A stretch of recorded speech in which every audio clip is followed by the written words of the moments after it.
উদ্দীপকে বলা হচ্ছে ৮, ২, ০, ৪, ৩, ৫ কয়টি অঙ্ক।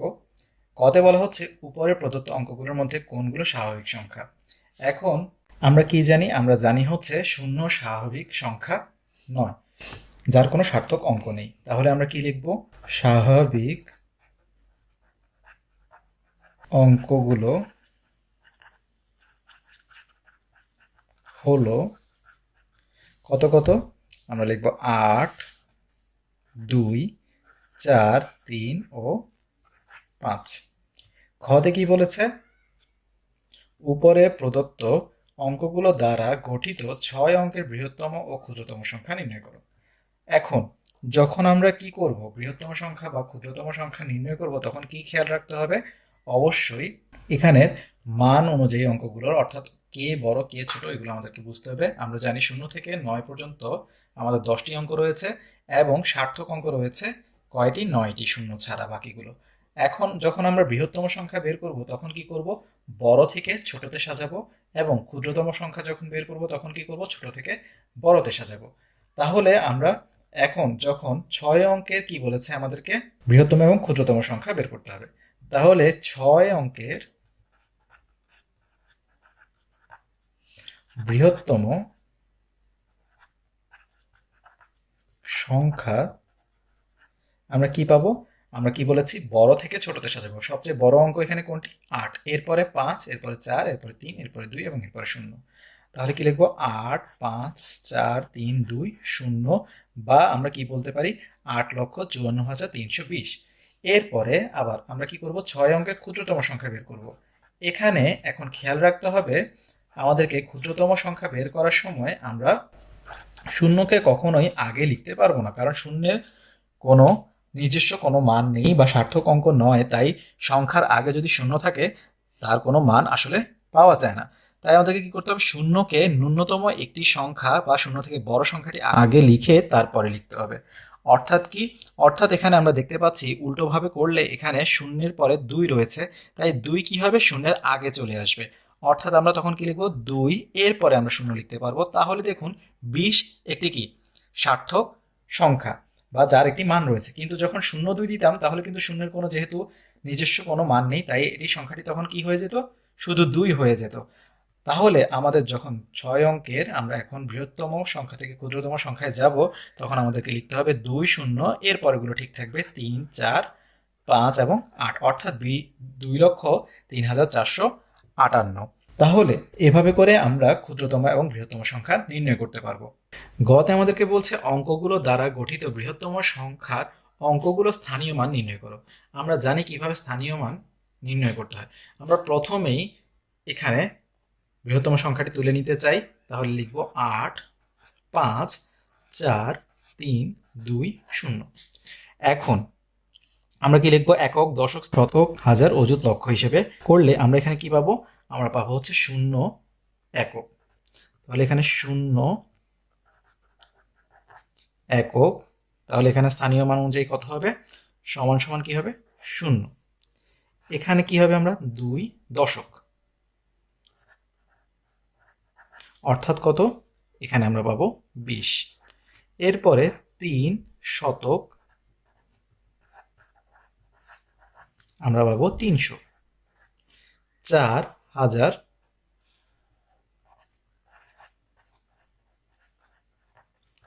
তাহলে এখানে কত পাবো? ৪,০০০। এরপরে ৫ অযুত, অর্থাৎ ৫০,০০০, এবং ৮ লক্ষ সমান একক, দশক, শতক, হাজার, অযুত, লক্ষ, ৮ লক্ষ পাবো। তাহলে এভাবে করেই আমরা স্থানীয় মান বের করতে এবং লিখতে পারবো।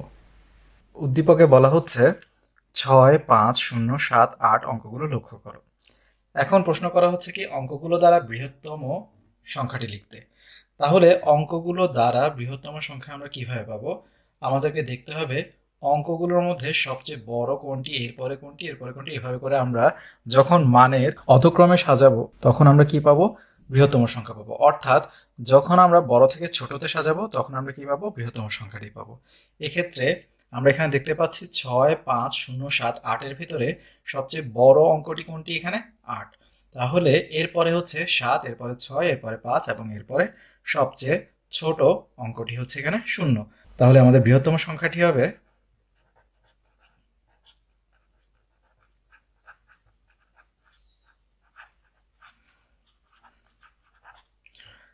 8, 7, 6, 5, 0। এরপরে খতে আমাদেরকে কি বলা হচ্ছে? অঙ্কগুলো দ্বারা গঠিত ক্ষুদ্রতম সংখ্যাটি 6 দ্বারা বিভাজ্য কিনা দেখাও। এখন ক্ষুদ্রতম সংখ্যা বের করার জন্য আমাদেরকে কি করতে হবে? অবশ্যই মানের ঊর্ধ্বক্রমে সাজাতে হবে, অর্থাৎ ছোট থেকে বড়তে সাজাতে হবে। এক্ষেত্রে আমরা দেখতে পাচ্ছি এখানে 0 সবচেয়ে ছোট, কিন্তু আমরা কখনোই প্রথমে 0 বসাতে পারি না, কারণ 0 কি নয়? সার্থক অঙ্ক নয়। অর্থাৎ যখন কোনো সংখ্যার প্রথমে 0 থাকে তাহলে 0টিকে আমরা ধরতে পারি না। তাই আমাদেরকে কি করতে হবে?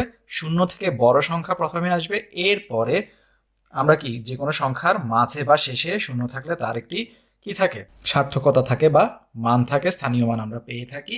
তখন আমরা কি করতে পারবো? 0কে এরপরে বসাতে পারবো। তাহলে আমাদের ক্ষুদ্রতম সংখ্যাটি কি হবে? আমরা দেখি, ক্ষুদ্রতম সংখ্যাটি হবে কত? তাহলে 0-এর পরের বড় সংখ্যাটি কত? 5। তাহলে 5, এরপরে আমরা 0 বসাবো, এরপরে আমরা ছোট থেকে বড় দিকে যাব, এরপরে 6, এরপরে 7 এবং এরপরে 8 লিখবো। তাহলে আমাদের ক্ষুদ্রতম সংখ্যাটি হচ্ছে 5067 বা 50,678। এখন আমাদেরকে কি বলেছে? আমাদেরকে বলেছে অঙ্কগুলো দ্বারা গঠিত ক্ষুদ্রতম সংখ্যাটি 6 দ্বারা বিভাজ্য কিনা। এখন 6 দ্বারা বিভাজ্য হওয়ার শর্ত আমরা কি জানি? আমরা এখানে সরাসরিও করতে পারি আমাদের যে 6 দ্বারা ভাগ করে, বা আমরা কি করতে পারি? আমরা যে নিয়ম জানি সেই নিয়ম অনুযায়ীও দেখতে পারি। আমাদের নিয়মগুলো কি? এখানে কোনো সংখ্যা 6 দ্বারা বিভাজ্য হওয়ার জন্য শর্ত কি সেটি আমাদেরকে জানতে হবে।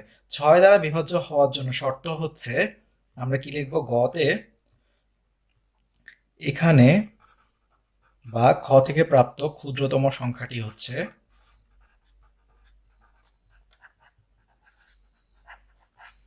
50,678। এখন আমরা জানি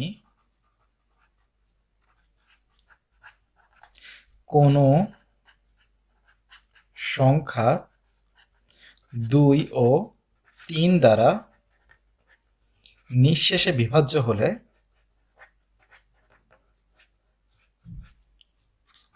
সংখ্যাটি 6 দ্বারা নিঃশেষে বিভাজ্য হবে।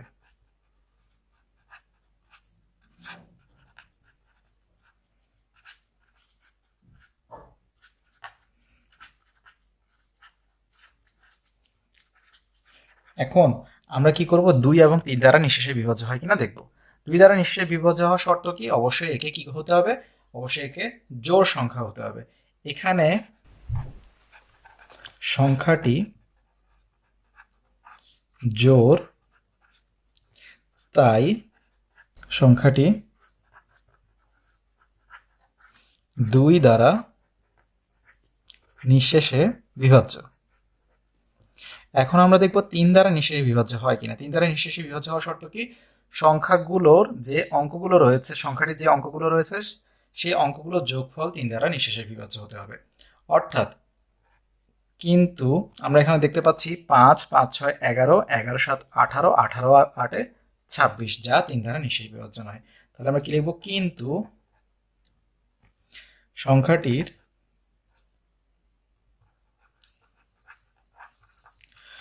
অঙ্কগুলোর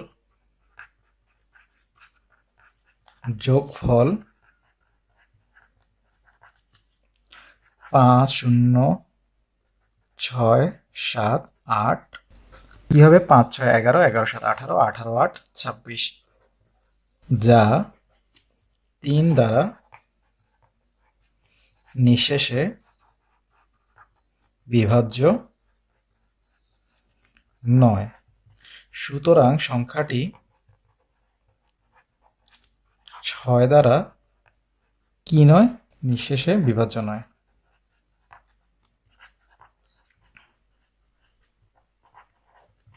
আমরা এটি খ এর সমাধান করে নিলাম। এখন গ তে কি বলেছে, 5 অঙ্কের বৃহত্তম সংখ্যা ও অঙ্কগুলো দ্বারা গঠিত বৃহত্তম সংখ্যার পার্থক্য নির্ণয় করো। তাহলে আমরা গ তে খুব সহজেই করতে পারবো। 5 অঙ্কের বৃহত্তম সংখ্যা কি হবে, যখন আমরা সবগুলো অঙ্কই 9 করে ধরবো তখন কি হবে, 5 অঙ্কের বৃহত্তম সংখ্যা আমরা পাবো। তাহলে আমরা কি লিখবো, 5 অঙ্কের বৃহত্তম সংখ্যা 9 9 9 9 এবং 9। এরপরে কি বলছে, অঙ্কগুলো দ্বারা গঠিত বৃহত্তম সংখ্যা, যা আমরা ক থেকে পেয়েছি। তাহলে কি লিখবো, অঙ্কগুলো দ্বারা গঠিত বৃহত্তম সংখ্যা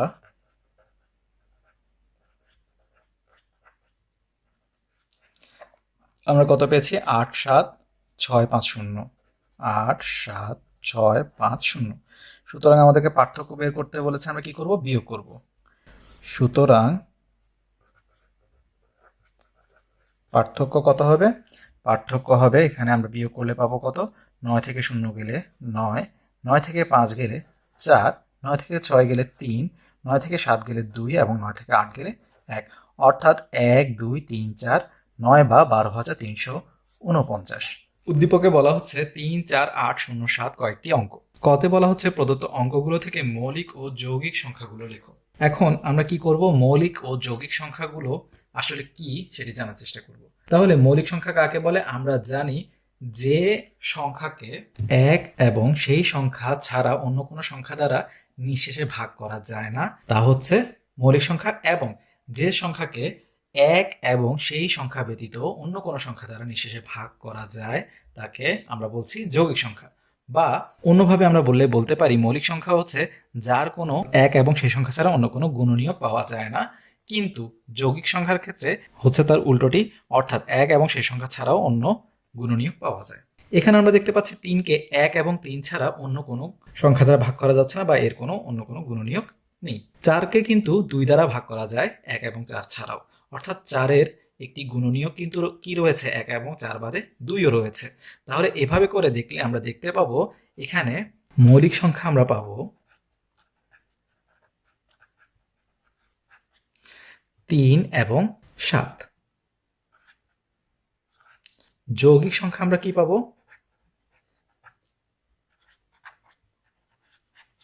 4 এবং 8। এখন শূন্য কি হবে, শূন্য কিন্তু মৌলিকও নয় যৌগিকও নয়, তাই আমরা শূন্যকে মৌলিক বা যৌগিক কোনোটাতেই ফেলবো না। খতে আমাদেরকে বলা হচ্ছে প্রদত্ত অঙ্কগুলো দ্বারা গঠিত ক্ষুদ্রতম সংখ্যাটি 6 দ্বারা বিভাজ্য কিনা নির্ণয় করতে। এখন আমরা কিন্তু এর আগেও এই ধরনের সমস্যার সমাধান করেছি। তাহলে প্রদত্ত অঙ্কগুলো দ্বারা গঠিত ক্ষুদ্রতম সংখ্যাটি কত হবে, আমরা জানি আমরা শূন্য প্রথমে লিখতে পারবো না। তাহলে আমরা কি লিখবো, ক্ষুদ্রতম সংখ্যাটি হলো কত, শূন্য না লিখলে শূন্যর পরের সংখ্যাটিও হবে 3, এরপর আমরা শূন্য লিখতে পারবো। তাহলে 3 0 4 7 এবং 8। এখন 6 দ্বারা নিঃশেষে ভাগ হওয়ার শর্ত কি, 2 এবং 3 দ্বারা নিঃশেষে ভাগ হতে হবে। এখানে সংখ্যাটি যেহেতু জোড়, তাহলে এটি অবশ্যই 2 দ্বারা নিঃশেষে বিভাজ্য হবে, বা একক স্থানীয় অঙ্ক যেহেতু জোড় সংখ্যা। এখানে সংখ্যাটি জোড়, তাই সংখ্যাটি 2 দ্বারা নিঃশেষে বিভাজ্য।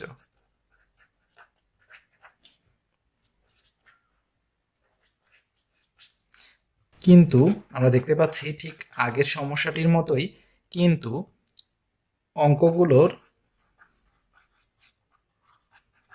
যোগফল কত কত, 3 যোগ 0 যোগ 4 যোগ 7 যোগ 8, অর্থাৎ কত, 3 4 7 7 7 14, 14 আর 8 22, যা 3 দ্বারা নিঃশেষে বিভাজ্য নয়।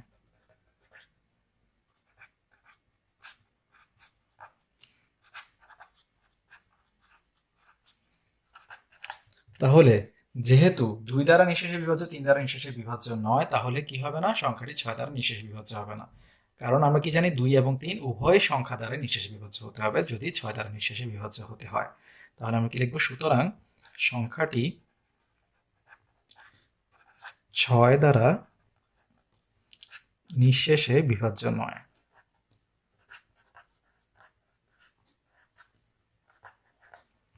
আমাদেরকে গতে কি বলছে, খ এর গঠিত ক্ষুদ্রতম সংখ্যাটির 0 এর স্থানে কোন অঙ্ক বসালে সংখ্যাটি 6 দ্বারা বিভাজ্য হবে। এখন এই সমস্যাটির সমাধান আমরা কিভাবে করব। 0 এর স্থানে এখানে আমরা দেখতে পাচ্ছি যোগফল কত, 22। আমাদেরকে অবশ্যই কি রাখতে হবে, এখানে জোড় সংখ্যা রাখতে হবে। তাই আমরা এখানে এটিকে পরিবর্তন না করে আমরা এই সংখ্যাটিকে পরিবর্তন করার চেষ্টা করব বা অঙ্কটিকে পরিবর্তন করার চেষ্টা করব। 0 এর স্থানে যদি আমরা 1 2 3 এভাবে করে বসি, দেখতে হবে আমাদের যোগফলের পরিবর্তন আসবে এবং ওই যোগফলটি 3 দ্বারা নিঃশেষে বিভাজ্য হয় কিনা। আগেই তো 2 দ্বারা নিঃশেষে বিভাজ্য হয়েই রয়েছে যেহেতু জোড় সংখ্যা, আর তাই এখন শুধু যোগফলকে যদি আমরা 3 দ্বারা নিঃশেষে ভাগ করতে পারি, তাহলে সংখ্যাটি 3 দ্বারা নিঃশেষে ভাগ হবে, অর্থাৎ 6 দ্বারা নিঃশেষে ভাগ হবে। এখন শূন্যের জায়গায় যদি আমরা 1 বসাই তাহলে কত হবে, 23 হবে। 23 কি 3 দ্বারা নিঃশেষে বিভাজ্য না, কিন্তু যদি 2 বসাই তাহলে কত হবে, অবশ্যই এখানে যোগফল হয়ে যাবে কত, 24। তখন কিন্তু এটি 3 দ্বারা নিঃশেষে ভাগ হবে। তাহলে প্রথমে আমরা কি পাবো, আমরা পাবো হচ্ছে 0 এর স্থানে 2 বসালে যোগফল হবে বা অঙ্কগুলো যোগফল হবে, ব্র্যাকেটে দিয়ে দিলাম, আপনারা একসাথে লিখবেন, অঙ্কগুলো যোগফল হবে কত, 24, যা 3 দ্বারা নিঃশেষে বিভাজ্য।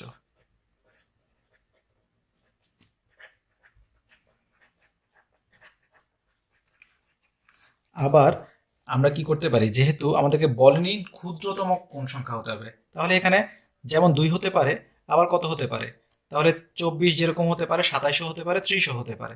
কারণ 2 এর জায়গায় যদি আমরা 5 বসাই 3 বাড়িয়ে, তাহলে কি হবে, অবশ্যই যোগফল হয়ে যাবে 27, যা 3 দ্বারা বিভাজ্য হবে নিঃশেষে। আবার যদি 5 এর জায়গায় 8 বসাই 3 বাড়িয়ে, তাও কি আবার 3 দ্বারা নিঃশেষে বিভাজ্য সংখ্যা আমরা পাবো। তাহলে 0 এর স্থানে 5 বসালে যোগফল হবে কত, 27, যা 3 দ্বারা নিঃশেষে বিভাজ্য, আপনারা লিখবেন। আবার 0 এর স্থানে যদি আমরা 8 বসাই, তাহলে যোগফল কত হবে, 30, যা 3 দ্বারা নিঃশেষে বিভাজ্য হবে। তাহলে সুতরাং আমরা কি লিখতে পারি, 0 এর স্থানে 2, 5 বা 8 বসালে সংখ্যাটি 6 দ্বারা নিঃশেষে বিভাজ্য হবে।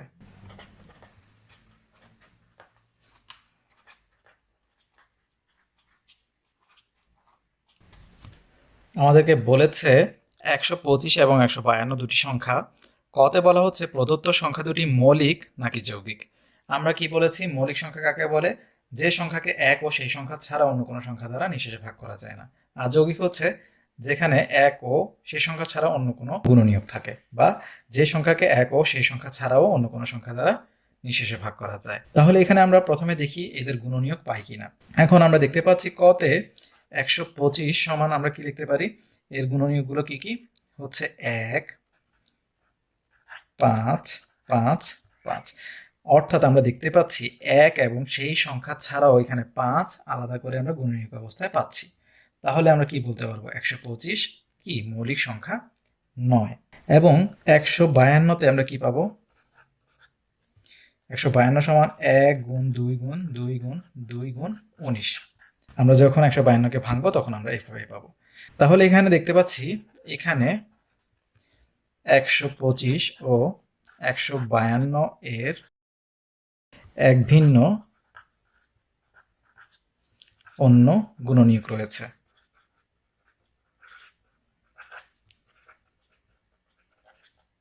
সুতরাং 125 ও 152 যৌগিক সংখ্যা। খতে আমাদেরকে বলেছে প্রদত্ত সংখ্যাদ্বয় পরস্পর সহমৌলিক কিনা নির্ণয় করো। সহমৌলিক বলতে আমরা কি বুঝি, যখন দুটি সংখ্যার মধ্যে বা একাধিক সংখ্যার মধ্যে কোনো সাধারণ গুণনীয়ক, এক ভিন্ন কোনো সাধারণ গুণনীয়ক পাওয়া না যায়, তখন তাদেরকে আমরা বলি পরস্পর সহমৌলিক। অর্থাৎ আমরা জানি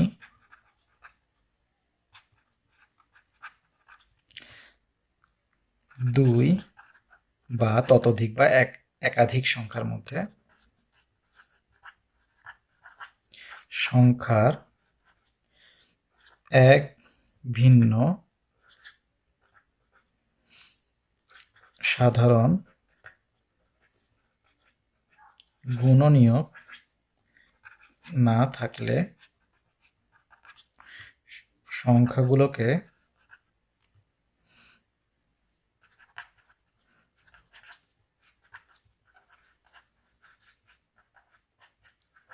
পরস্পর সহমৌলিক বলে।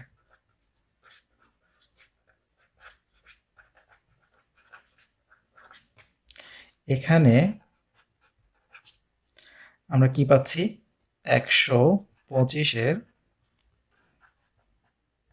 গুণনীয়ক গুলো হলো কত? 1 গুণ 5 গুণ 5 গুণ 5, এবং 152-এর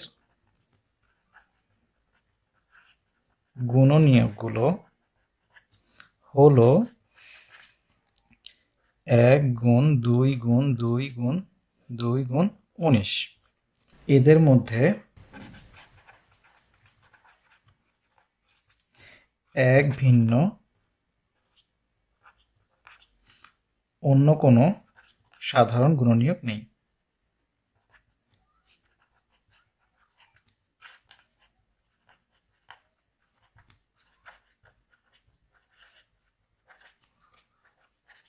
সুতরাং 125 ও 152 পরস্পর সহমৌলিক।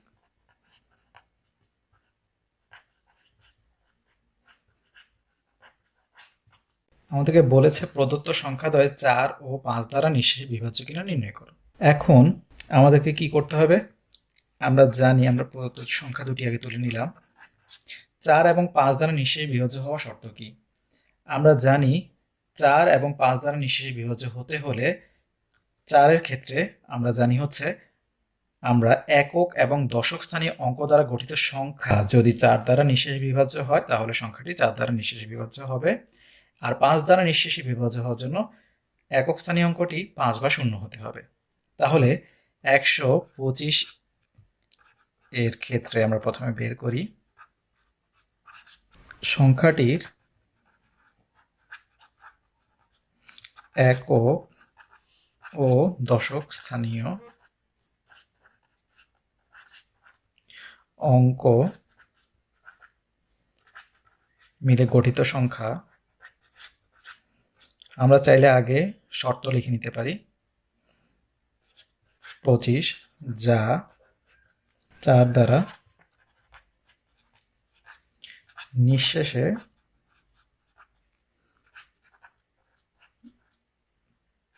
বিভাজ্য নয়। সুতরাং সংখ্যাটি 4 দ্বারা বিভাজ্য বা নিঃশেষ বিভাজ্য নয়। আবার আমরা কি লিখবো এখানে? 5 দ্বারা নিঃশেষে বিভাজ্য হওয়ার ক্ষেত্রে 125 এর একক স্থানীয় অঙ্ক 5। সুতরাং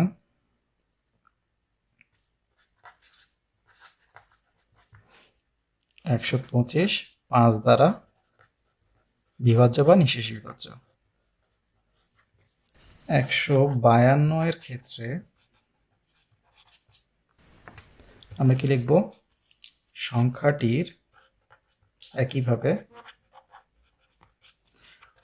একক ও দশক স্থানীয় অঙ্ক মিলে গঠিত সংখ্যা কত? 52, যা 4 দ্বারা নিঃশেষে বিভাজ্য।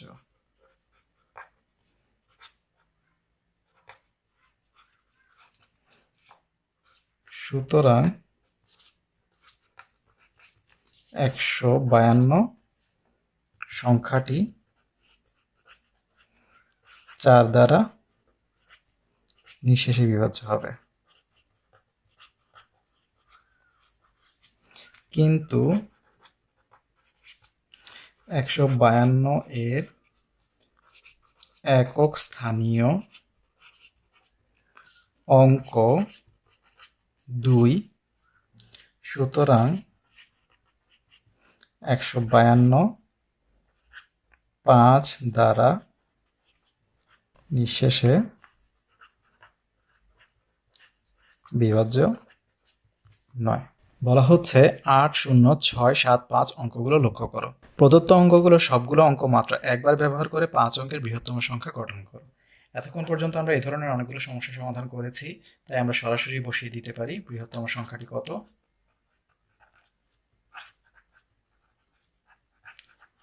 প্রথমে হবে 8, এরপরে 7, 6, 5, 0 অর্থাৎ 87,650। খতে আমাদেরকে কি বলা হচ্ছে, সংখ্যাটি 6 দ্বারা বিভাজ্য কিনা যাচাই করো। 6 দ্বারা বিভাজ্য হওয়ার শর্ত আমরা জানি, আমরা সেটি লিখব। চাইলে আর না হয় আমরা সরাসরি লিখতে পারি। এখানে 87,650 সংখ্যাটির একক স্থানীয় অঙ্ক আমরা জানি জোড় বা শূন্য হতে হবে। শূন্য, যা জোড় সংখ্যা আমরা বলতে পারি যদি শেষে থাকে। সুতরাং সংখ্যাটি 2 দ্বারা নিঃশেষে বিভাজ্য। এখন আমরা দেখব 3 দ্বারা নিঃশেষে বিভাজ্য হয় কিনা, অর্থাৎ অঙ্কগুলোর যোগফল এবং অঙ্কগুলোর যোগফল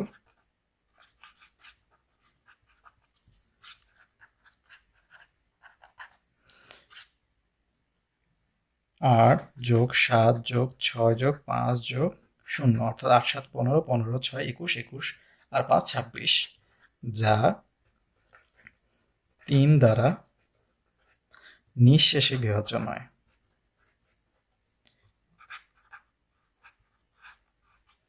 সুতরাং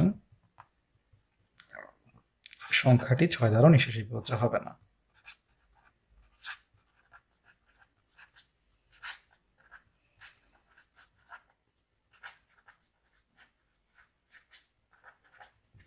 গতে আমাদেরকে বলেছে সংখ্যাটির শেষে কোন অঙ্ক বসালে সংখ্যাটি 3 দ্বারা নিঃশেষে বিভাজ্য হবে, অর্থাৎ শূন্য স্থানে কোন অঙ্ক আমাদেরকে বসাতে হবে।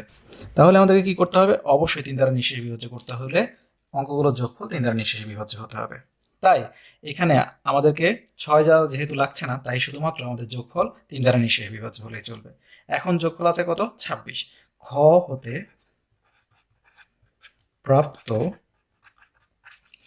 অঙ্কগুলোর যোগফল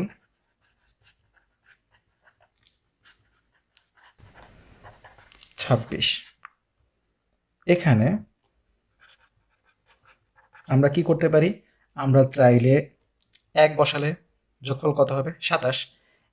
1 আবার 3 ঘর 3, এখন 3 3 করে বাড়ালেই সবগুলোই আবার কি 3 দ্বারা নিঃশেষে বিভাজ্য হবে, অর্থাৎ 27-এর সাথে 3 যোগ করলে আরো, অর্থাৎ 1-এর জায়গায় যদি আমরা আরো 3 যোগ করে 4 বসাই, তাহলে যোগফল কত হবে, 30, তাও 3 দ্বারা নিঃশেষে বিভাজ্য হবে। আবার যদি 7 বসাই, তাও কি হবে, যোগফল হবে 33, তখনও কিন্তু কি হবে, নিঃশেষে বিভাজ্য হবে। তাহলে এখানে 1, 4, 7 যে কোনো অঙ্ক বসালে যোগফল 3 দ্বারা নিঃশেষে বিভাজ্য হবে, ফলে সংখ্যাটিও 3 দ্বারা নিঃশেষে বিভাজ্য হবে।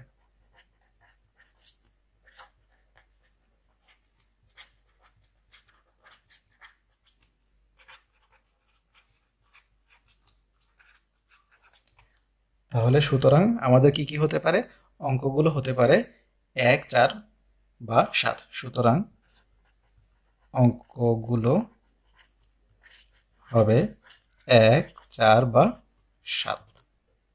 90 ডিগ্রি এডুকেশনের ভিডিওগুলো দেখে যদি আপনারা উপকৃত হয়ে থাকেন তাহলে অবশ্যই অন্যদেরকে জানার সুযোগ করে দিবেন। আর আমাদের ভিডিওগুলো অবশ্যই বাণিজ্যিকভাবে ব্যবহার থেকে বিরত থাকবেন। ধন্যবাদ সবাইকে।